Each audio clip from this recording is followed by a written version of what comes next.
Бастайық, мына жаңа әулиелерді айттық.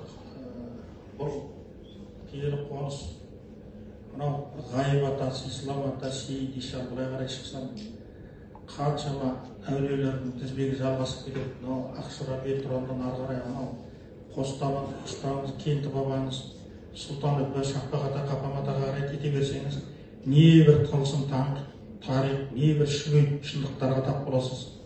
Ал енді күллі дүниенің темірқазығы, өкінішке орай мына Рамазан шәріпте қатты әңгімелер айтудың өзі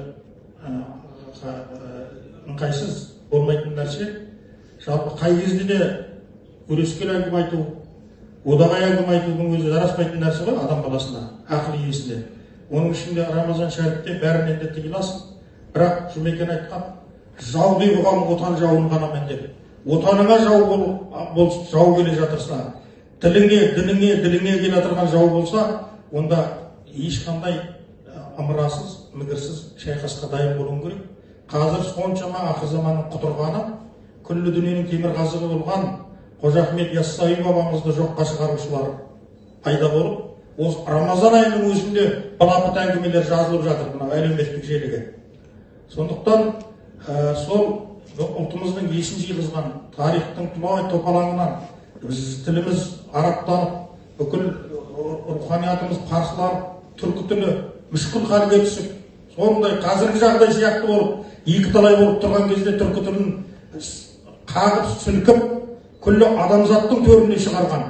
Алдына арабпен өзінің сөзімен айтқанда парсының басын идірген, араб тілі мен парсы тілінің Қожа Ахмет Яссауи бабамыздың осы жерде қаншама шәкірттері жатыр осы топырақта. Біреуі өзінің 6 қалифасы болған, 6 орынбасары. Соның үшеуінің ізі Маңғыстауда. Біреуі Шопан ата, өзінің тікелей қалипасы Мұса деген кісі.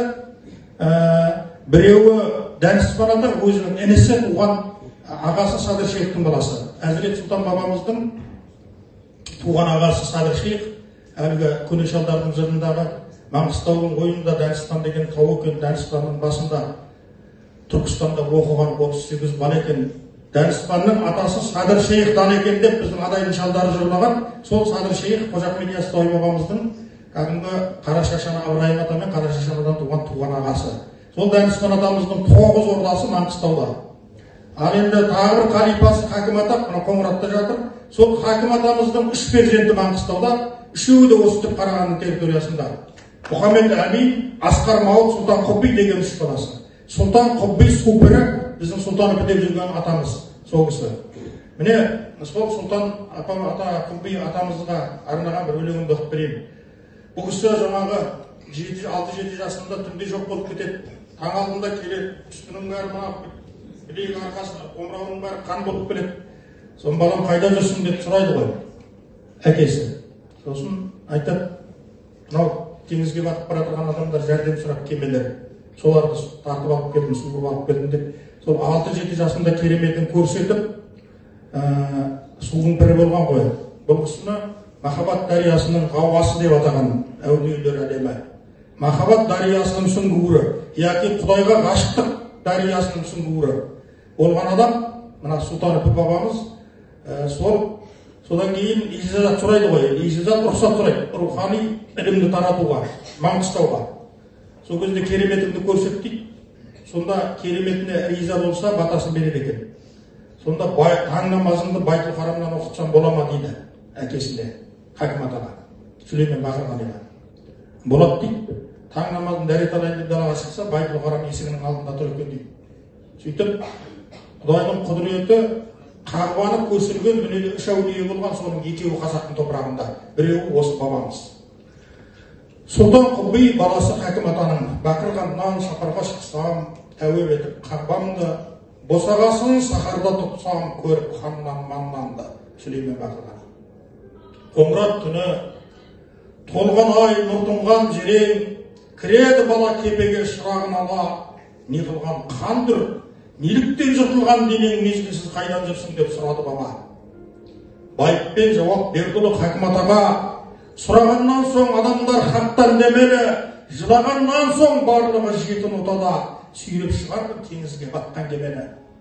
Бұл Сұлтан Құбби баласы Бақырғалидың яссауиден алған ижазат пәк пана міндет бір күні келіп қасына жақындап үйдің бата сұрады, сапарға аттанамын деп. Сөзіңді балам келмейді сандырақ дегім, демеймін алыс сапарға неге бекінді, батамды алу үшін де сен бірақ менің көзіме көрсет әуелі кереметіңді. Жұпарлы дала, толықсып айтыр таранған, нұр шат түскен шайнектей осыдан жаңа, ертеңгі бамдат намазын Байтул Харамнан оқытсам, келісемісің осыған бала? Жұлдыздар жарып қауызын аңқыған бүрі, жүректің гүлі шешегін атаден жата, тәңіртеп тыста қағбатып шалқыған нұры, намазын оқып ұлына бата берді ата. Махаббат дариясында қауасы танған, басында тұрмын менденді сұлтан үпінің, түсер деп келдім дертімнің давасы атамнан, айы таранған төбемде тұр тағы түнім. Мен бүгін баба аттандым жиынып бермен, сапар алдында салсын деп іңкәр түн күйге, теңізге шыққан кемелер ыстиынып келген тақ Сүлейменге, содан соң сұлтан қып биге. Теңізім апат жайлады, ерлерім опат, сол сенімінен кәпірге ажыратқалы, ібіліс торы алғалы пендені матап, тұр әлі бірсіз көпкеме азаматтағы. Ей сұлтан қып би, су бірі құлашындағы, жағаға қойдым әлекей кемемді апарып, махаббат дариясына құлаш ұрғалы, кетуге келдім, бабам, сенен баталып, кет алман пірім, қоятын шартыңды елемей, мәлімдір саған жандағы күрсін төркіні, тербеліп айтыр теңізде алтын кепедей, ұрады жарға Каспийдің тылсым толқыны. Рахмет.